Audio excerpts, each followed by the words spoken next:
Welcome to another episode of the Fanzone Podcast, your home for all things Bolton Wanderers, up the Trotters, the Northwest's #1 podcast. Good evening. Welcome to another episode of the Fanzone Podcast. Of course, tonight is episode 158. Absolutely flying through these pods these days. Unbelievable scenes. Titled Top Spot Stalled, which is a little bit of my frustration, which I'm sure I'll get into later on in the episode. Good evening to everybody who's joined us so far in the chat. Really appreciate that. And good evening, of course, to fellow co-hosts tonight, Ange and Dan. Howdy. Ange, how are we? I'm all right, thanks. Bit tired, but yeah, I'm grand. Well. It's the darkness. I think it's the darkness that makes me tired. Yeah, and for me, trips are in the shops doing Christmas shopping today, which is grim. Definitely affected me. You well? Yeah, sorry, you froze then. Yeah, I'm all right. Again, tired like you two. I don't think we've seen much daylight today, have we? And I'm a bit worse for wear after going out last night and having my maximum quarter of about 5 pints these days. So, yeah, I'm all right, but a little bit tired. Yeah, well, hopefully we can try and perk you all up tonight with an episode of the Fanzone Pod.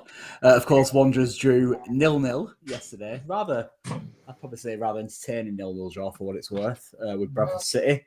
Certainly seen worse 0-0s. But yeah, I'm sure we'll get into the details of that, a few stats and whatnot. That's rather interesting, I think, following yesterday's draw. I think overall we can consider it a pretty decent draw, I think, all said and done. Hopefully we can reflect on something similar at the end of the season when we've got promotion. But yeah, we'll get into the post-match reactions and gather the thoughts of not only Dan and Ange, but of course everybody in the comments. Please do chuck your thoughts and opinions in there, and we'll definitely be breaking them down and bringing them to view on the screen.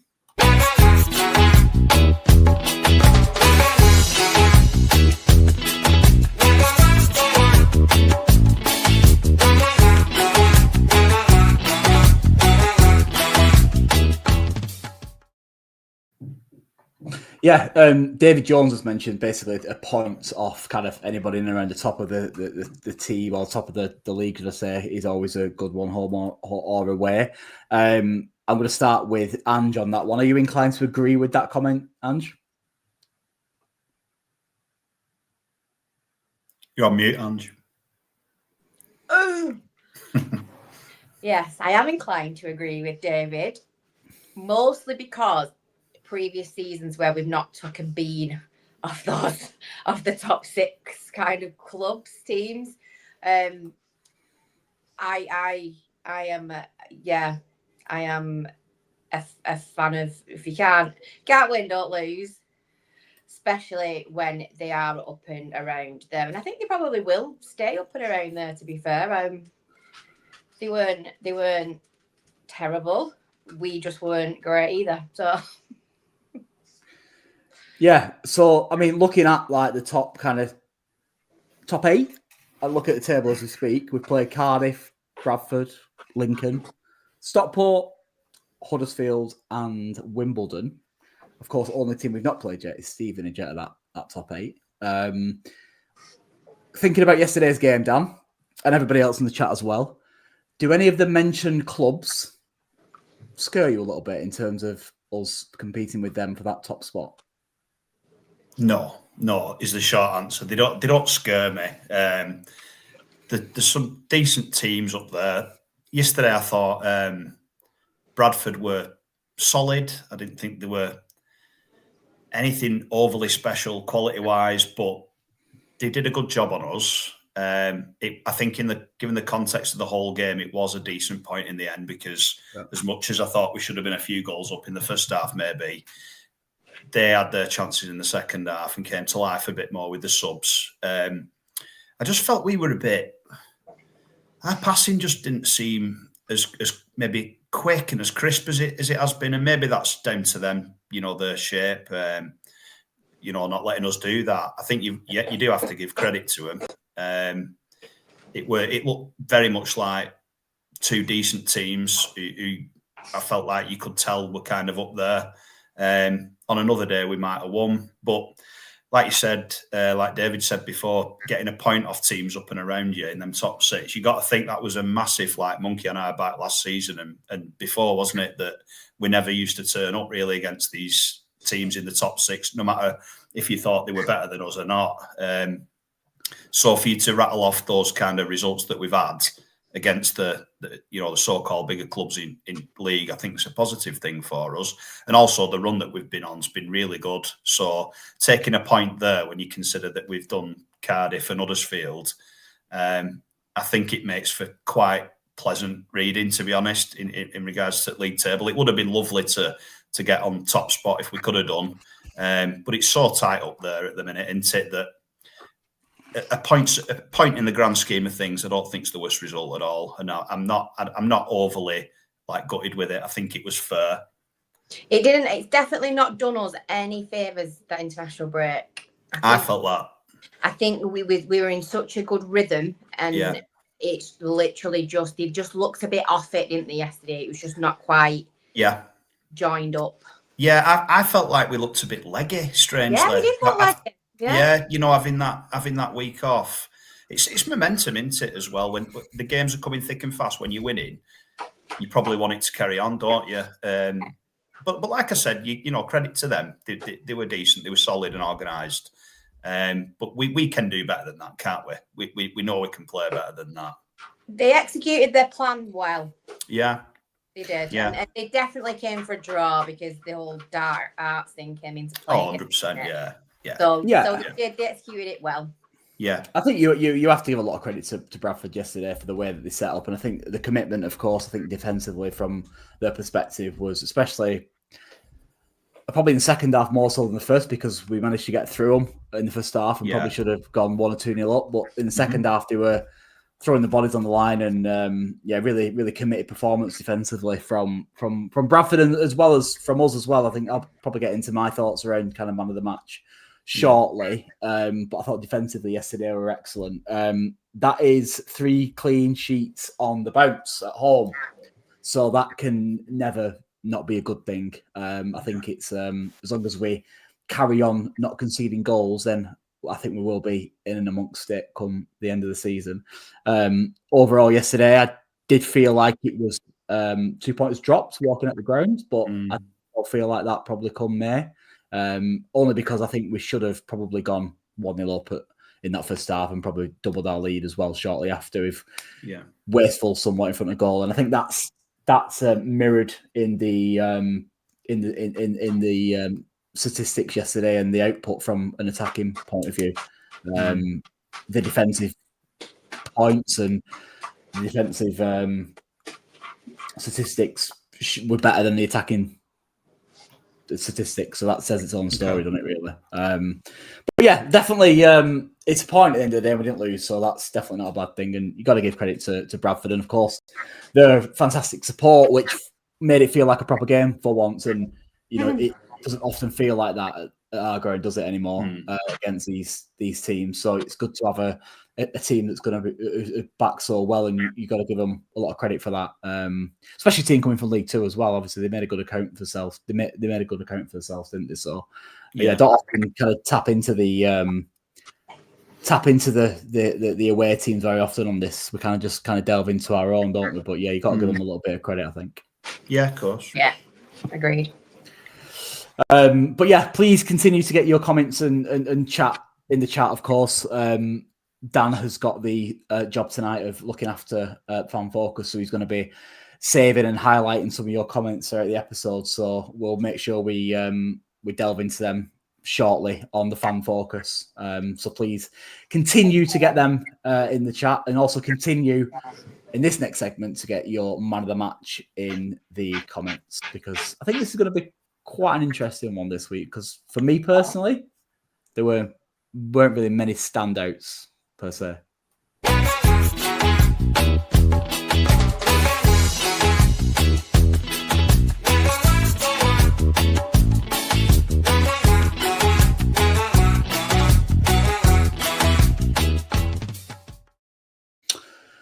So yeah, man of the match. Like I said, personally, I don't think there were many standouts. I thought, there was one or two okay performances. I'll have a little think about who I think man of the match is. I think Ange has got a better steer on it than me, so I'll start with Ange. Who's your man of the match from yesterday's performance, Ange? So for me, I thought yesterday's just pipper of the post to the man of the match was Teddy Shanlaw. I think, he didn't have a great amount of shots to stop, but I did think his control of the game, control of his area was superb. Got us up the pitch when we needed to. A lot of this from the back with his arms and calming things down and slowing it down when he needed to. I just think he's learning massively. He's made massive leaps this past couple of games. So yeah, although he didn't, like Carl said earlier in the chat, save many, it was his whole game yesterday for me that wanted to give it to young Teddy.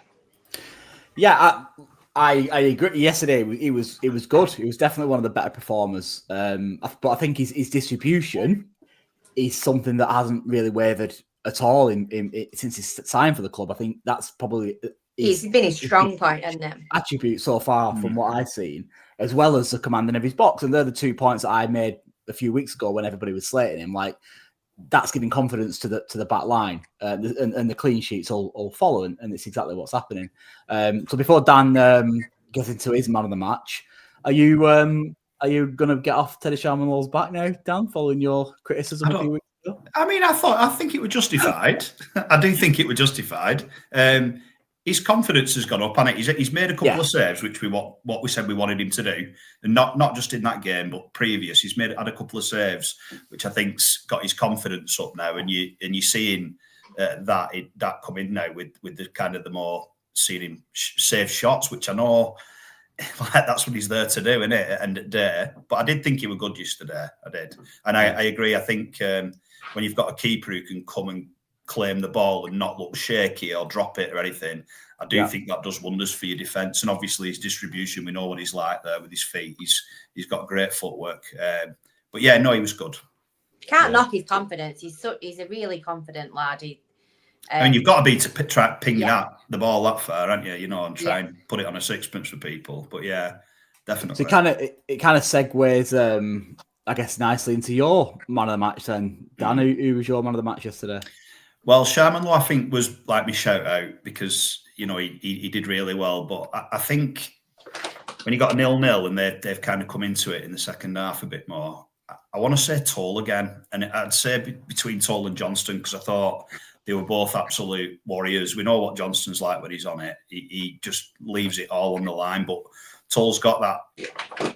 I think he's just got that bit of class about him as well, Toll. He's not the most physical, but gets himself in right positions, and obviously he's captain.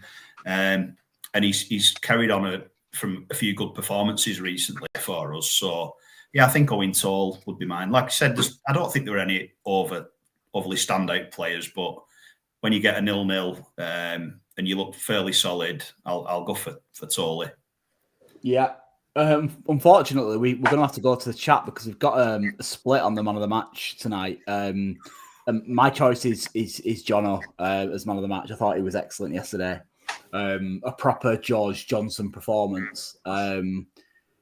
Managed defending the box. I mean, it sounds silly and simple, but defending the box very, very, very well. And I think what also people are having to kind of remember and realise is that he's helping Max Conway significantly get through games as well. Obviously, Max is only a young lad and it's his kind of first season with us. And I do think Jono he's kind of harnessed a bit of responsibility on kind of looking after him on that left side, and I think he's doing a good job with Max defensively as well as obviously upping his game in recent weeks when a lot of people were starting to criticise him for whatever reason. I think often his distribution can get criticised, can't it, from time to time. But as a defender, I think he's excellent, and he certainly led by example yesterday, and probably a big reason why we got the clean sheet. So, yes, good to the chat, really. Essentially, Andrew, I know you're the OG man of the matcher. Have you seen anybody in the chat that kind of stands out in terms? Yeah, there's a couple of shouts. There's Johnston, Teddy, Tall. I think it's Tolly. Totally is. Happy with that, guys and girls. We all went with defence, didn't we? We all went defensively with our man of the matches, so it's kind of like a defensive man of the match, I would say. Yeah, and I think that's simply for the fact that I think we were just wasteful in front of goal yesterday. We were. Let's be truthful. That was the reason why we didn't win that game yesterday. I think on a different day, also 2-2 finishes that one early doors. Cozy Dubre doesn't snatch his chances. Yeah. Just on that as well, I know they went in with a really heavy tackle on him early on, didn't they, on Cozy Dubre, which is fair enough. But do you think that knocked him for the rest of the game? I do feel like he wasn't quite as explosive. No, I don't think it did. I think the reason why we weren't that great yesterday is what we said before about the break. I just don't think it came at a good time. Like the lads were jetting off here, there, and everywhere over Europe on holiday and stuff like that, weren't they? And kind of relaxing in their own kind of time, which is fair enough. But I think that takes you down a little bit from an intensity perspective, doesn't it? And I think that's the reason why we didn't win yesterday. That was contributing to the fact that we were wasteful in front of goal, in my opinion. Fair enough. That's what you need in that final third. That's where you need to be your sharpest, don't you, to win football matches. So and also I don't think Mason Burstow's having a good time with it at the moment either. I think he probably needs a bit of time at the starting 11 to get his mojo back a little bit. What do you think about that? Yeah, I think both strikers at the minute, they're kind of going through leaner spells, aren't they? Where I think Burstow's still getting amongst games. Like he's still putting himself about really well. It just don't look like it's coming off for him at the minute. And Dalby, it's always hard, isn't it, coming off bench and trying to impact games. He arguably probably maybe had one of our better chances yesterday, didn't he, when he took it on his right foot? Straight at the keeper.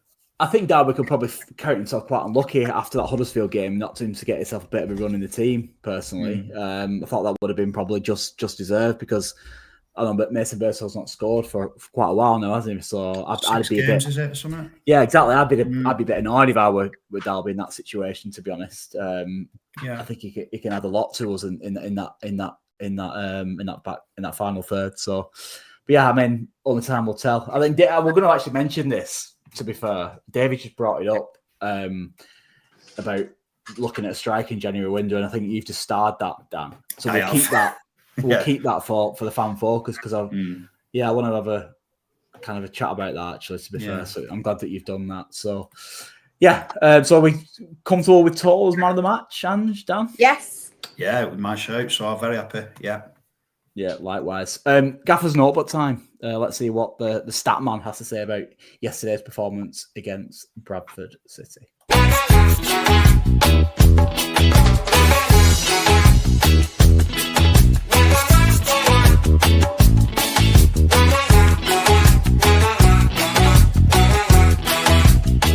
Hello everybody, welcome back to the Gaffer's Notebook, where of course today we're going to review the 0-0 draw against Bradford. Now, I am in the work clubber, let's forget about that. I'm going to start this by saying the biggest issue of the game, right? You had a total of 19 shots. Can anybody guess how many there were on target? Come on, put them in the chat. Get them in the chat right now. Got to be quick, because the answer is 3. So 16 were off target. Quick maths for you there. That is simply not good enough. And it's not like they were all from 40 yards out and you just had a load of pot shots because you couldn't break them down. Burstow had 4 shots in the box. OC22 had 3 shots in the box. Cozy Dubry had 2. Force had 1. Dolby had 1. And Toll had 1. So that is, quick maths again, 1, 2, 3, 4, 5, 8, 12 shots in the box. And yeah. That's just not good enough, is it? Let's be fair. Simply not good enough. The quality of finishing has got to be so much better. And that is the main thing I want to say. However, we're going to get more positive now, because I've started off on a very negative note, have I not? But let's get a bit more positive. Come on, everybody up. Yeah, right. In years gone by, you know what? In seasons gone, not even that. This season, you would have lost that game many, many, many times.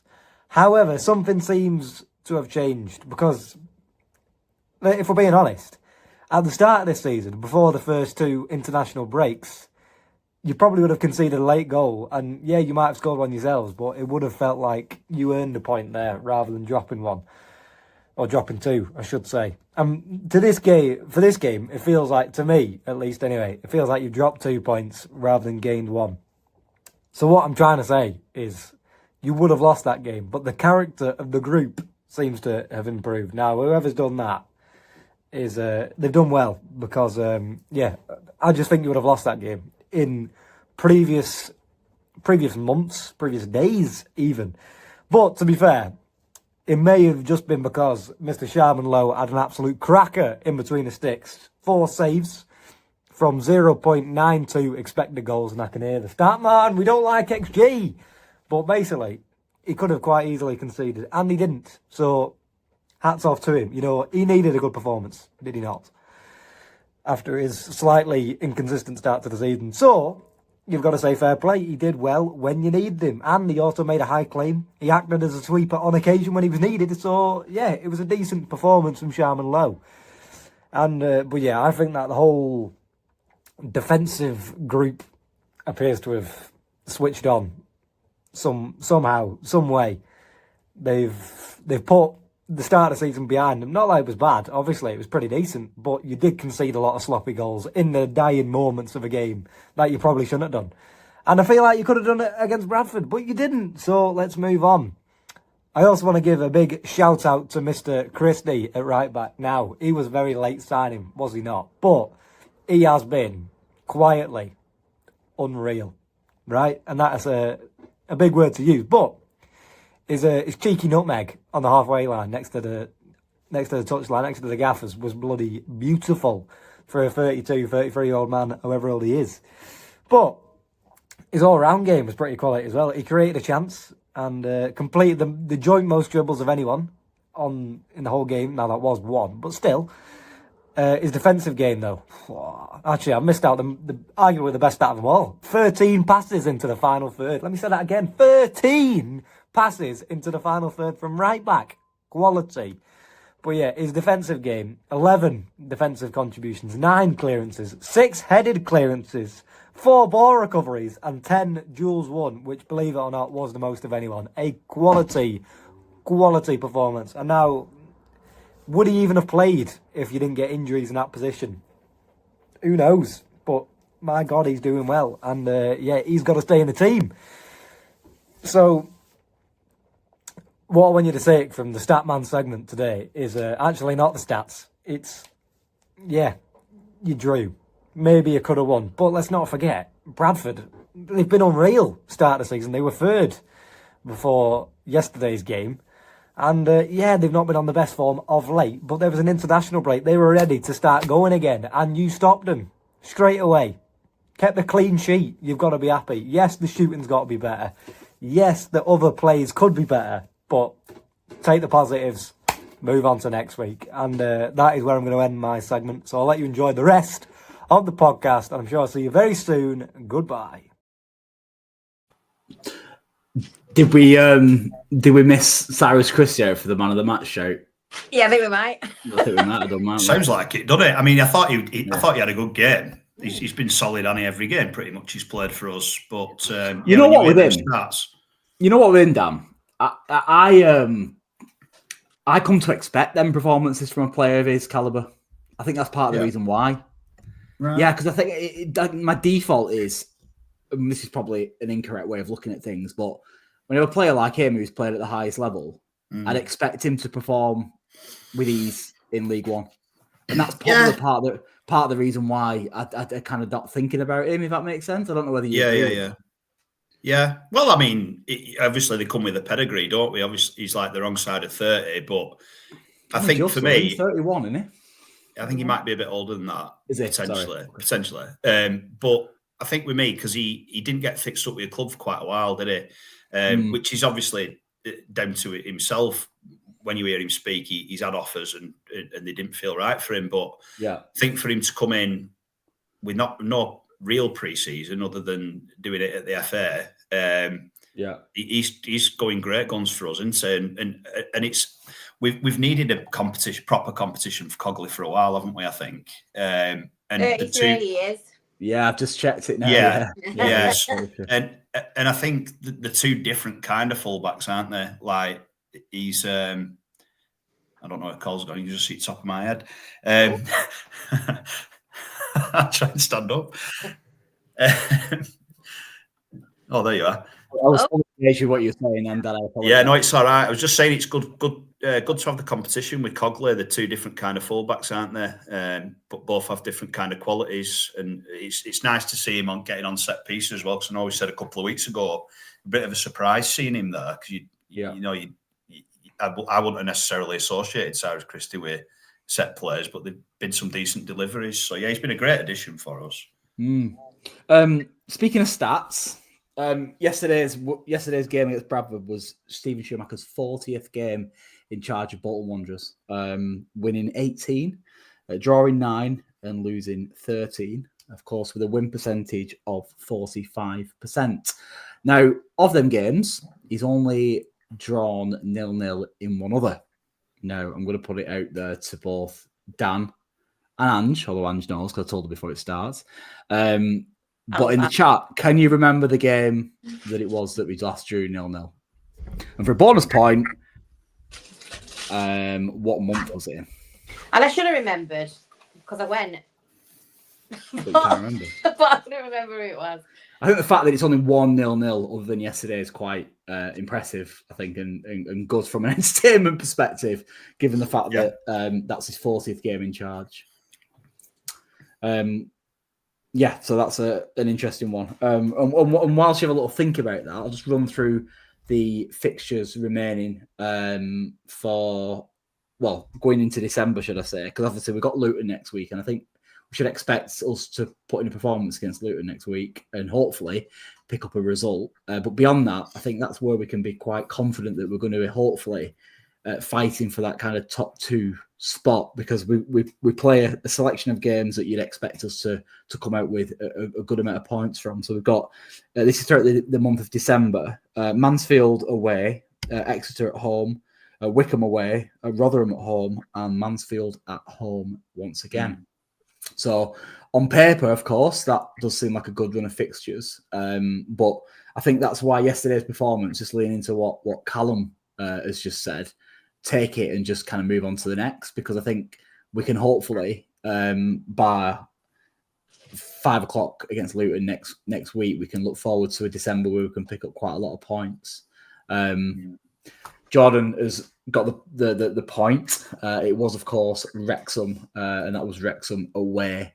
That was the last 0-0 that we had. And of course, that was Stephen Schumacher's first 0-0, and yesterday was his second. So I'm looking at that as a positive, because I think drawing 0-0 ordinarily isn't really a great result, is it? But it's definitely entertaining, if nothing else. Yeah, definitely. And that's one of the things he's kind of said it when he came in, wasn't it? That he wanted the front foot kind of football, and for us not to be passive. So, yeah, I think for a club like us, where 0-0s aren't the most helpful, are they? No. A lot of the times.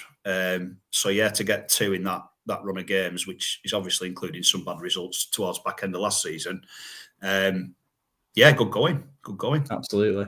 A huge thank you to the 70 people so far who've watched and listened to tonight's episode. Of course, tonight's episode is sponsored by Loving My Socials, so please do head over to Loving My Socials to learn more about the wonderful work that Leanne does. If you need support with your business and marketing needs, she's definitely the girl that can help with that.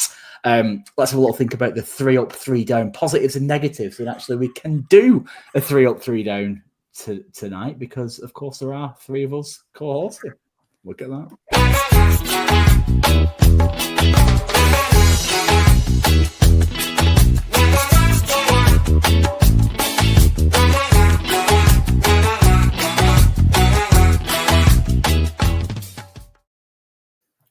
I've got to add, I've been meaning to say this for a while, actually. You know them segue, spinny round picture things that we have? My Barnet is absolutely more horrendous than it normally is. It's very, very high, very much like Johnny Bravo. And just to explain the reason for that, it was a very windy day. We had them pictures taken at the Reebok, and it was obviously quite windy anyway under normal circumstances. So, yeah. And you just come back off your holidays because you do look very tanned. Yeah, I had, just come back from Crete, yeah. So... yeah, we digress. 3 up, 3 down. Ange, I'll start with you. So, my down was £3.70 for a car's pasta. Are they having a laugh? £3.70. So normally I go and get some food in the fan zone, but I didn't have time yesterday. So I thought, I'll just grab a pasta. £3.70. I beg your pardon? I nearly dropped down. That's ridiculous. So, yeah, that was my negative. As soon as I bought it, I went, well, that'll be my negative for tomorrow if we do 3 up, 3 down. And you're down, Dan, from yesterday? Down? I suppose just not getting the 3 points that would have sat so nicely at the end of Saturday to see us get higher in the table, but it's not much one. There was nothing overly negative for me yesterday, I don't think. No, my down was, like, as most of you listen and watch this know, that I've kind of sat in my north upper seat since 1997. And over the years, I've never had a problem with the visibility of watching the match when it's playing against the South Stands. However, I think it's a sign I'm getting older because yesterday I really, really struggled to see the attacking play attacking the South Stand. I don't know whether that's anything to do with the fog or maybe my eyesight's getting a little bit worse than it once was. But yeah, that's definitely a negative for me yesterday because I missed quite a bit of what happened, especially that kind of chance that Bradford had in the second half when Teddy Shamlaw made a good save, and then it kind of bounced off Cyrus Christie and kind of went out for a corner. Yeah, I didn't see any of that yesterday. Oh. It feels like a spec saver's job, mate, in all fairness. I think it does, doesn't it? Yeah. So that's you sound very much like me. I just can't see. I don't know what that is. I can't see. Yeah, I think I might have to get my eyes tested. But yeah, that was my down, absolutely. Ange, what about your up? My up will be the clean sheet. Keeping a clean sheet, still unbeaten at home. That sort of vein I'm going to keep it with. That's my positive. Fair enough. Dan, what about you, mate? Quite a few, actually, but I'm going to go with Jono steaming into Sarcevic because he's not forgot, has he? He's not forgotten. He knows what's going on there. Jono never forgets. Nah. So I like seeing that. And, yeah, obviously he got up, but, yeah, Jono going in and letting him know, what we're all about and probably what we're all hoping for, really. Yeah. To be honest, probably should have said this actually before when we were doing our downs, but one of my downs yesterday, quickly, another one, should I say, with the fact that we booed Sarcevic. I thought they were a little bit. I mean, I know we had a fallout with Everett, and I know he's not really the most liked guy, but I thought we would have had a little bit more respect for a guy that got captains to get us promoted. I think it did irritate me a little bit. That wasn't he chanting when he was at Stockport? Yeah, he was leading the Bolton get battered chance. Colin, that's absolutely made his bed with that. Yeah. I got to admit, I've completely forgot about that. So yeah, that's the thing. I never have an issue with ex-players. I'll always clap them. But when you start, if you've got an issue with the manager, you don't drag like he's dragged the whole. Yeah, fair enough. Yeah, I forgot about that FA Cup. Yeah. debacle. Yeah, you're right. It was good And for then the us, but Plymouth, that was like the Brandon thing. said, the Plymouth Yeah. away end, and he tweeted with the hat and a thingy, and he Yeah, did yeah. proper go on the wind up. He did. Yeah, fair enough. Yeah. Back to my positive then. How about that? Positive yesterday, one of the two positives that I've got from yesterday, I know I'm being a bit greedy tonight, was meeting Mr. Around the Grounds before the game. Really nice fella. If you don't know who he is at Around the Grounds on Twitter. He did a vlog yesterday of our game against Bradford. I think he's a Sheffield Wednesday fan vlogger. I think he is. But really nice fella. Obviously, congratulations on the silver and gold awards that he picked up at the Football Content Awards ceremony last week. Really nice guy. If you've not got any time, of course, jump onto his YouTube channel and kind of watch his videos. Some really good stuff on there. And my other positive, I know I shouldn't really have two, but my positive was the traffic yesterday. It took me age. I live in Southport, which is 25 mile away. It took me ages to get home, but I weren't asked because it were a proper crowd and it felt like when we were in Prem. Yeah. So I weren't bothered. I was sat in it thinking I'd rather have it like this than flying home within 45 minutes like I should be from the Reebok to Southport from where I live. But yeah, it took me like an hour and 20 minutes, but I weren't asked. So I'm looking at that as a positive. I don't know about anybody else. I just think it's we're a good crowd is representative of the football team doing well, and that can only be positive in my book. I get your logic. I think you're mad for having it as a positive, but I get your logic with it, Carl. Well, I'd just much rather that than just sail home and with nobody there. Because in the championship, I remember us getting like 12,000-30,000 on, and I was home in 45 minutes. So do you know what I mean? I reckon it's a good thing, if nothing else. Crazy, you might think, but hey ho, I'm a bit daft, as you all know. Fan focus time, Dan. The floor is yours. Hopefully you've started a few. I think you've saved. So I have started a few. I could have started quite a lot, to be honest. But the ones that I've gone for, I'm going to cut you off because we need to mid-roll.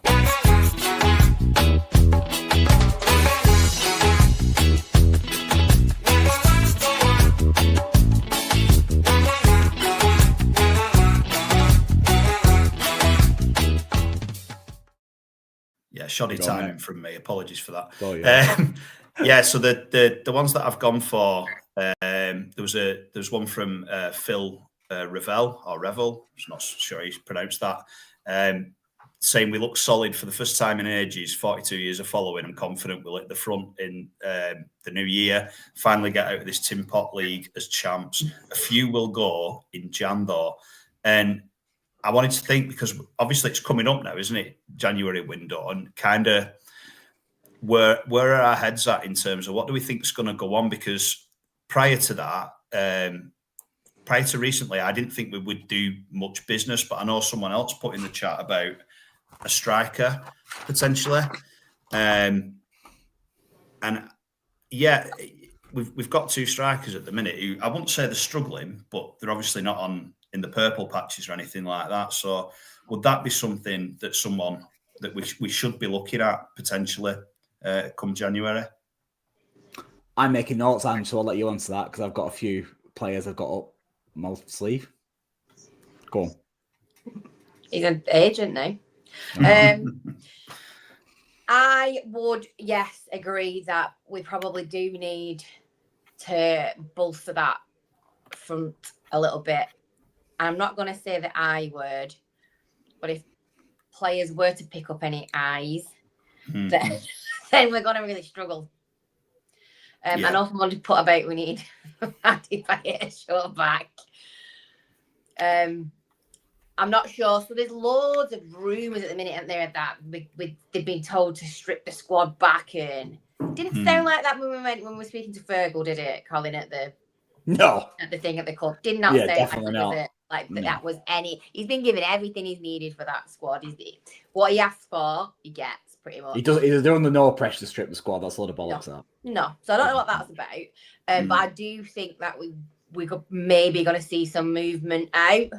I think potentially more out. Who you thinking? Anyone specifically, or possibly McAtee? I've written possibly out. Aaron Morley. See in a Yeah, I bit. wouldn't be too mad. Forrester. See in a bit. Oh, I like William. McAtee. See in a bit. Mm. I think you've got value in Morley and Forrester, and you need to sell them to try and accommodate some of the money you've lost on McAtee. Because for me, the way I look at it, I know people don't like Randall, and it's like Randall McAtee. I think one of the two will be with us next season. Hopefully, fingers crossed, it's in the Championship. And my question to you and all of you in the chat is just think about it from a football perspective. Out of McAtee and Randall, there's 2 10s. Which of them two do you see more in keeping for the Championship? Randall. There we are. Who's the better footballer? Only my opinion. Well, yeah, no, listen, But- you're entitled to it, of course, and that's what we're trying to get at. Like, but my point is the Championship is a different animal when it comes to having ability to play football. Mm. And I see Randall as more of a footballer than McAtee. I don't think he's going to be able to make that step up. So I think you cash in on because whether you like it or not, the one of them will still be here next season because we've invested too much in them both. So one of them will still be around. Sorry, go on, Dan. What do you reckon? Well, I don't mind either of them, to be honest. But I just wonder if there might be, with Dempsey coming back as well, playing a bit more advanced yesterday. I wonder if there is a scenario where possibly both of them go in January, depending on who we. I can't see it, but invested too much money in them, mate. Yeah, I suppose it depends what you can get back, doesn't it? But as well, it might be that you don't know who's going to become available. I suppose as well. Yeah, and it doesn't necessarily mean we're going to sell them, though, does it, Carl? No, I'd imagine.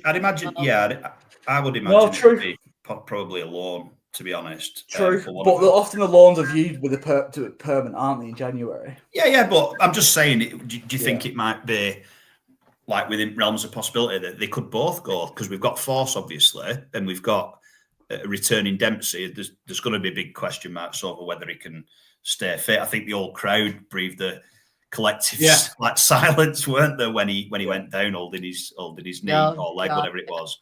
And thank God he got up, obviously. But I just wonder, because I don't think we're coming up to Christmas period now, and not really any of them 10s have really nailed the name to no one's claimed that spot up there.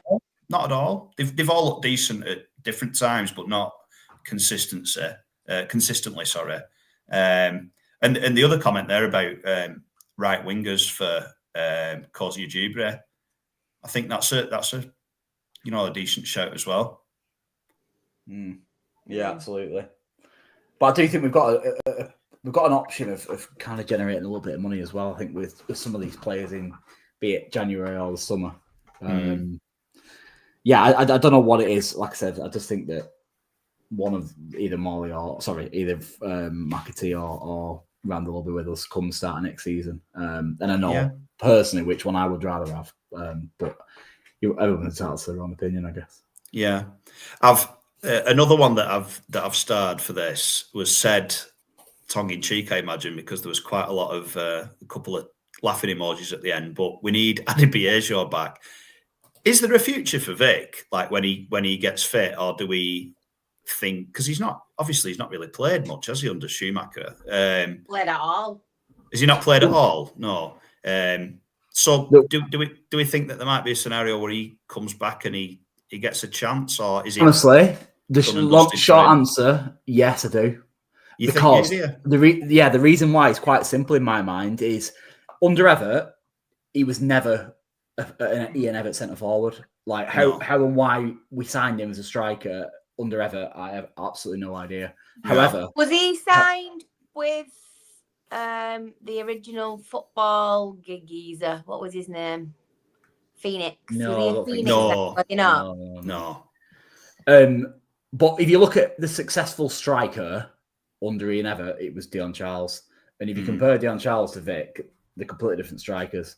Vic is more of a box, like a 6-yard box striker. Like if you look at the goals he scored, that under trick. Everett, perfect example. That all in the 6-yard box. All in the 6-yard box. So what does that tell you? That tells you that he thrives on the capabilities and abilities of wingers delivering from the wide areas to make him present in the box. I agree with that. Really, under a different manager, he should feel like a new signing. I think he will feel like a new signing as well. Yeah. And I think he might surprise a few people, if I'm honest, because of the fact that we play with wingers, basically. Yeah, I think that's a really decent shout because, like you say, when you seen him outside of the box trying to do what he was asked to do under Everett, you might as well be doing it. Fucking no chance. I mean, sometimes he's touch and he's passing, his dribble. It's just not his game, is it? But he isn't. If it's not his game, it's not his game. So don't ask him to do something he's never gonna kind of be successful with. But like you say, some of them goals, that 6-yard box finishing, if he gets the right kind of service, he may just come good for us. You never know, do you?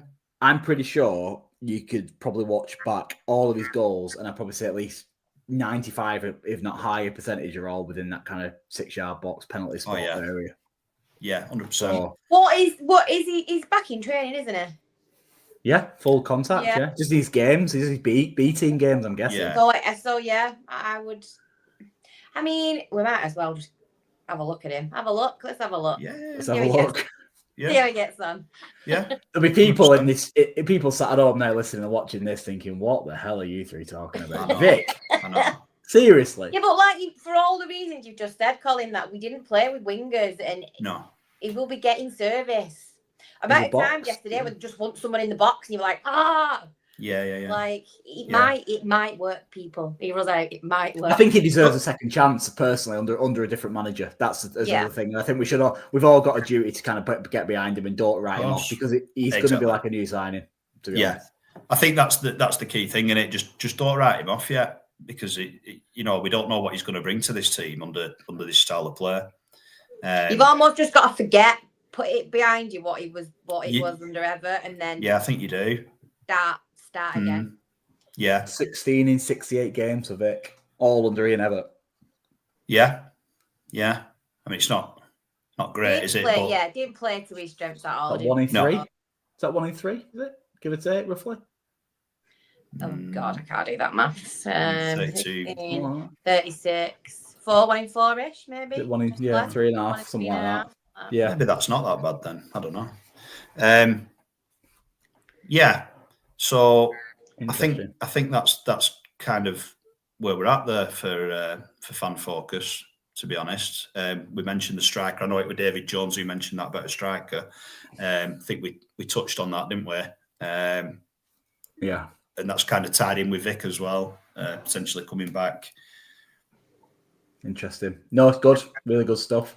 Thank you very much for contributing to the Fan Focus tonight, everybody. And cheers to Dan for highlighting them. I think there's some really good points there. I reckon that just about wraps up tonight's episode, I think. Shorter than normal, of course, because there are only 3 of us on tonight's pod. But greatly appreciate the 91 of you who've tuned in tonight. Thank you very much for your time. If you are travelling down to Luton, of course, on Saturday, safe travels. Don't expect too much because it is an absolute hellhole of a place. And I'm very glad I'm not going. But to all of the rest of you who are going, absolute hats off to you. Wonderful support as ever. And then I think after that, it's Swindon, I think, in the FA Cup. Yeah. Which I'm pretty sure will be very well attended as well. I think I'll be getting my ticket, I think, pretty soon. Hopefully a few more of you join us down in Swindon. Be careful of the roundabouts. But yeah, thank you very much for joining us tonight. Dan, thank you very much for your time. Good sir. Thank you, Matt. And Ange, as ever, thank you very much for your time. Pleasure. Have a wonderful evening, everybody. Have a great week. And we'll see you all on the next one. Thanks, chap. Bye.